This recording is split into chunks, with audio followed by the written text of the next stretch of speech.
False alarm, a bunch of people coming. Not one of them is done. He's getting ready to walk over to that lectern. Any minute now. We've been watching and waiting for the better part of the half hour here. I imagine he got a kick out of seeing just how long they put a live TV camera on his empty podium. Let's just keep a watch here because... Let's go. Donald Trump. Thank you so much. What a turnout. What a turnout. If you go back to the rallies, let me ask you a question. Did you put the rallies on because they were of news value or because they were driving ratings? Well,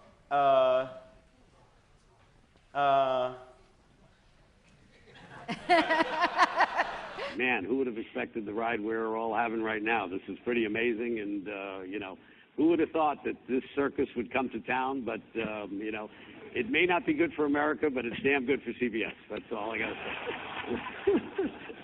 The money's rolling in, and it's amazing. That's all I can say.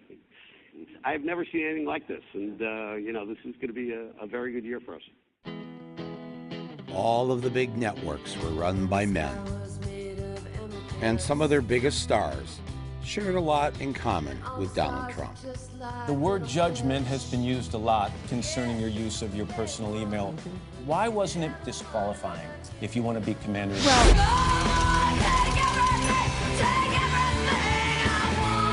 She has to learn to do it with humor, and when she doesn't actually, she's being kind of aggressive. And I'm Mark Halperin. And I'm Donald Trump. Do you think the email crisis contributed to the question of trust? It was certainly not a choice I would do again. Okay, I want to hear you out on this. You've said, I'm sorry, I made a mistake. It was the wrong thing to do. That's right.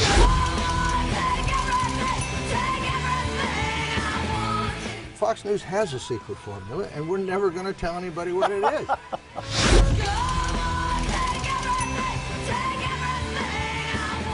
There's got to be some downside to having a woman president, right? Something.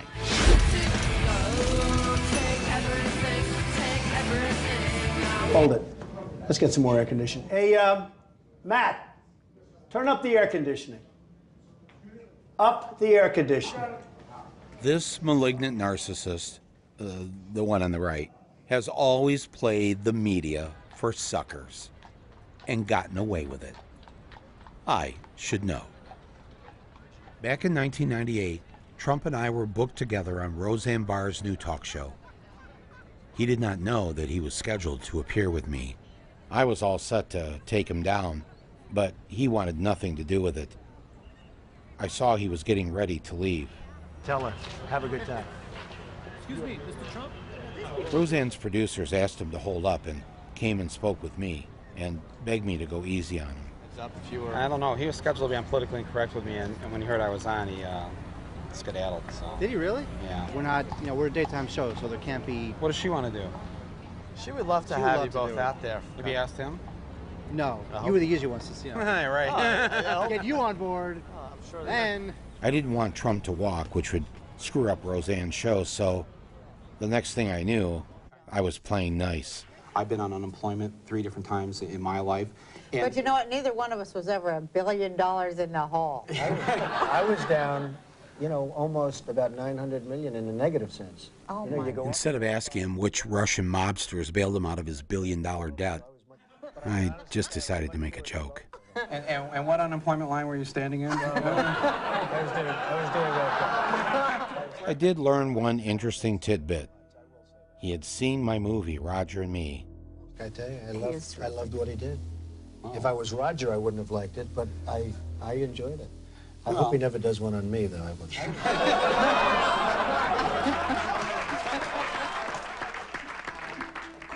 You know, it's very interesting, Bill, because I met Michael and had dinner with Michael years ago, and I found him to be a really nice guy, great guy. I never had dinner with Donald Trump. He just made that up. And that's not the only time I've been in Trump land. Here I am giving a back rub to Jared Kushner. Back in 2007, Trump's future son-in-law was so excited about socialized medicine, he threw the opening night party for my new movie. I think Michael chooses very interesting topics, and I think he's also one of the great people of stringing together an argument. He does a great job of putting together a lot of different clippings and a lot of different information in a way that it's very easily digestible by a lot of people. And if you had to throw out a topic for his next film, what do you think that would be? Knowing Michael will be something that we're not thinking about and something that, you know, really needs a light to be shined on it. And you want to know who else had their grubby paws in my film? This guy. Years later, I discovered that it was Steve Bannon's company that did the home video release. Michael Moore's a master of the craft. I'm just an apprentice. He has integrity. I actually admire Michael Moore as a filmmaker. I think he's a great filmmaker. I don't agree with his politics, but I think he makes great films. Okay, I don't know what to make of that, but it seems I'm a bit too comfortable with the enemy. Here I am on Facebook Live, just 2 days before the election, trying to inspire people to vote for Hillary, and guess who pops in? Huh? Oh my God! Kellyanne Conway. Oh my God! We met. Michael, be honest. Who's going to win Michigan? Even if I did know Kellyanne from being on talk shows with her, this was over the top. As I snuggled there with Kellyanne on Fifth Avenue, 66 floors above us, sat the soon-to-be president, snuggling his bucket of KFC. And it made me think, how well did we really know Donald Trump?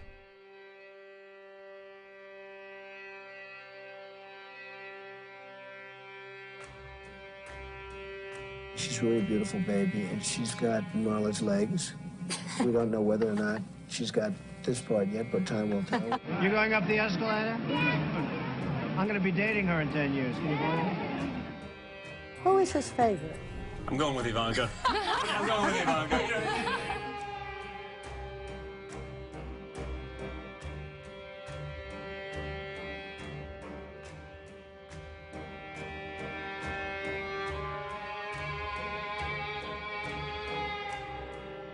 She's 6 feet tall. She's got the best body.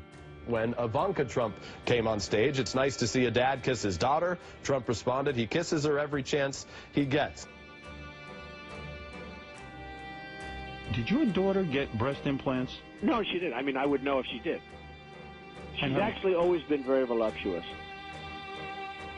You are special. You remind me of my daughter. And I like you. I like you. And you had sex with her? Yes. He's very proud of Ivanka. He said I was beautiful like her. If Ivanka weren't my daughter, perhaps I'd be dating her. You know? Oh, it's so weird. What's the favorite thing you have in common with your father? Either real estate or golf. Donald, with your daughter? Well, I was going to say sex, but I can't relate that. Does this make you feel uncomfortable? I don't know why. None of this is new.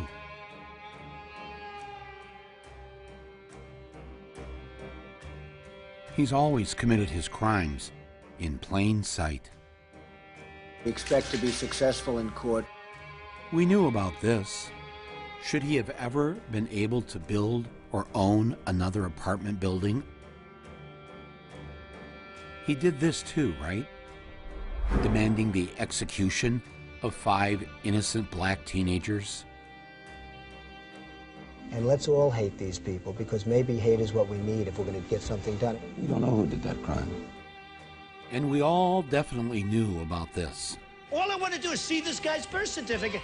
And yet, neither you nor I called or wrote NBC America's boss, Donald Trump, to have an admitted racist removed from the air. His racism, his misogyny.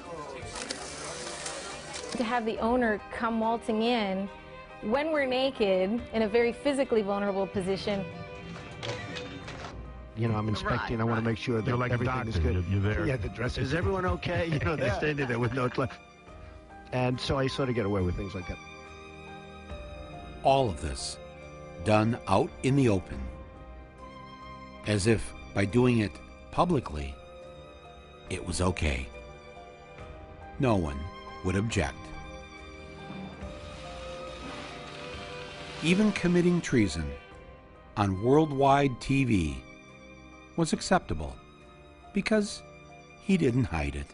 President Putin was extremely strong and powerful in his denial today. Trump loves the strong man, the autocrat, the dictator. Take these two strongman CEOs. They go way back. The one on the right became the governor of Michigan before the one on the left became the president of the United States. Before Donald J. Trump would be unleashed on the world, we here in Michigan got a coming attraction for what you would all soon experience. It began in 2010 when a Republican named Rick Snyder was elected governor of Michigan.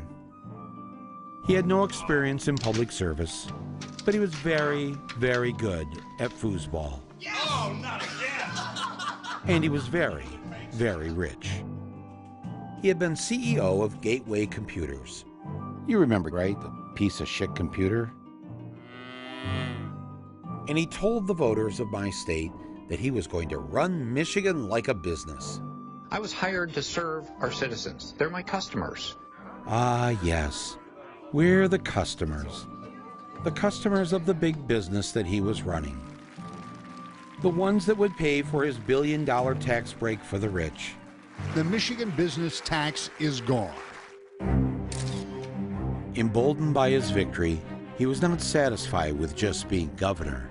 He wanted more power. And how do you get more power? You scare the people and declare an emergency.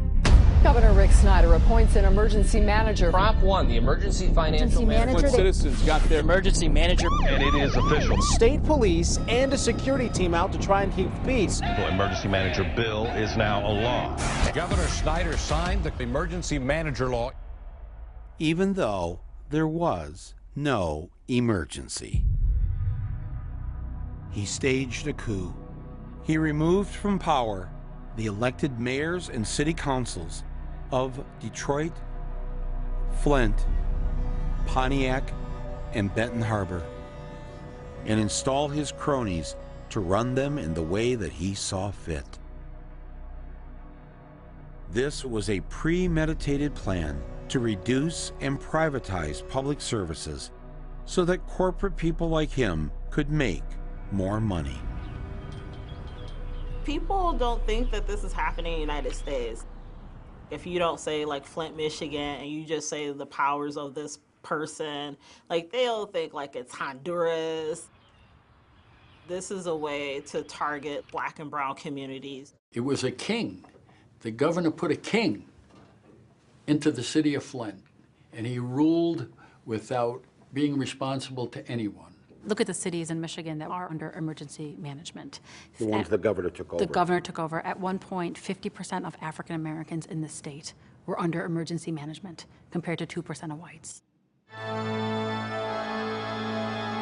Governor Snyder's idea to remove democracy from Michigan's black cities so impressed the future president that he came to offer his support. Can you share your thought on an emergency manager situation that's still unfolding in our city? Well, that is unfolding. I've been reading about the emergency manager, and my attitude is whatever it takes to make that next step. We could say this maybe a little bit about the country. Whatever it takes to get it to the next step is what I would support. Governor Snyder wanted to flex his new autocratic powers. He saw an opportunity to take advantage of the poorest city in the country and of the largest source of fresh water in the world. Option A was that he could just leave well enough alone. After all, for 5 decades, the city of Flint got its water from Lake Huron, a 10,000-year-old pure glacial lake, water delivered to Flint through publicly owned pipelines. Or there was option B. Why not build a new, completely unnecessary pipeline that would benefit investors, his major campaign donors, and banks like Wells Fargo? The only catch was that while the new pipeline was being built, Flint would have to switch over from Lake Huron to the industrial sewage ditch known as the Flint River. We believe there was a significant financial fraud.